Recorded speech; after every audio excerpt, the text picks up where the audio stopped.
सुप्रभात। Class 10th Rituraj जी द्वारा लिखित आज हम लोग कन्यादान शीर्षक पढ़ेंगे।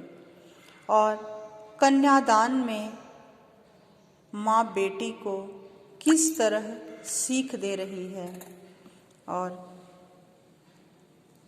किस तरह से उसे आदर्शों के बंधन में न बंधने का संदेश दे रही है। तो कन्यादान कविता में माँ बेटी को स्त्री के परंपरागत आदर्श रूप से हटकर रहने की सीख दे रही है। समाज व्यवस्था द्वारा स्त्रियों के लिए आचरण संबंधी जो प्रतिमान गढ़ दिए गए हैं, वे आदर्श के बंधन में उन्हें बांधने का काम करते हैं। कोमलता के गौरव में कमजोरी का उपहास छिपा रहता है। लड़की जैसा न दिखाई देने में इसी आदर्शीकरण का प्रतिकार है। और बेटी माँ के सबसे निकट और उसके सुख दुख की साथी होती है।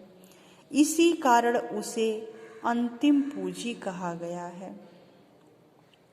कविता में कोरी भावुकता नहीं बल्कि माँ के संचित अनुभवों की पीड़ा की प्रामाणिकता की अभिव्यक्ति है।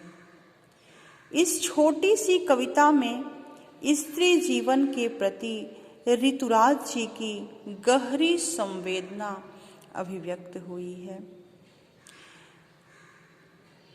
कितना प्रामाणिक था उसका दुख लड़की को दान में देते वक्त, जैसे वही उसकी अंतिम पूंजी हो। लड़की अभी सयानी नहीं थी, अभी इतनी भोली सरल थी कि उसे सुख का आभास तो होता था, लेकिन दुख बाँचना नहीं आता था। पाठिका थी वह धुंधले प्रकाश की, कुछ तुकों और कुछ लयबद्ध पंक्तियों की। ऋतुराज जी की ये कविता जो है कन्यादान शीर्षक से ली गई है।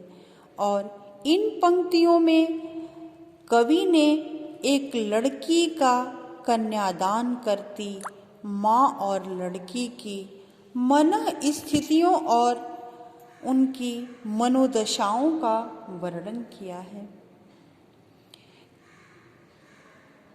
जब विवाह के दौरान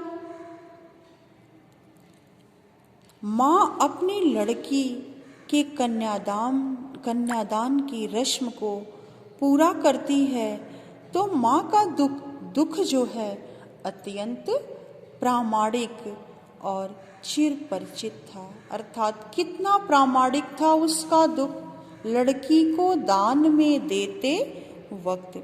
अर्थात विवाह में जब माँ अपनी लड़की का कन्यादान करती है या कन्यादान की रस्म को पूरा करती है, तो इस दुख से चिर परिचित सभी लोग हैं कि कितनी तकलीफ होती है लड़की को कन्यादान करते समय। और यह दुख प्रामाणिक था, जैसे वही उसकी अंतिम पूंजी हो। माँ जब लड़की का कन्यादान कर रही है तो उसे ऐसा लग रहा है कि जैसे लड़की ही उसकी अंतिम पूंजी हो और वो अपनी अंतिम पूंजी को किसी को दान में दे रही है। लड़की अभी सयानी नहीं थी, अभी इतनी भोली सरल थी। माँ कहती है कि लड़की जो है अभी सयानी भी नहीं थी, बल्कि अभी उसकी उम्र बहुत कम थी, बिल्कुल सीधी सादी और भोली भाली थी कि उसे सुख का आभास तो होता था, लेकिन दुख बाँचना नहीं आता था।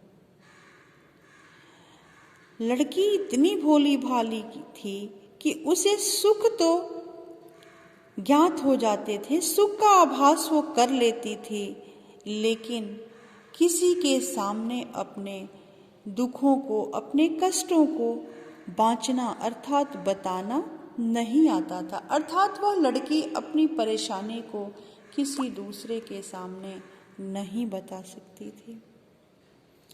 पाठिका थी वह धुंधले प्रकाश की, कुछ तुकों और कुछ लयबद्ध पंक्तियों की। वह तो अभी जीवन के तारुण्य रूपी कोमल अर्थात धुंधले प्रकाश का आभास करती थी। अभी उसे जरा भी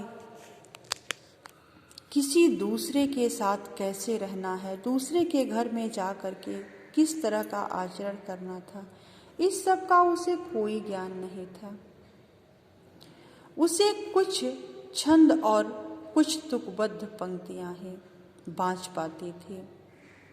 जीवन के और सामाजिक बंधन तथा मान्यताओं के जो भी नियम और अनुशासन हैं, उसका उसे कुछ भी पता नहीं था। अर्थात लड़की की उम्र जो थी अभी बहुत कम थी, लड़की बहुत भोली भाली थी।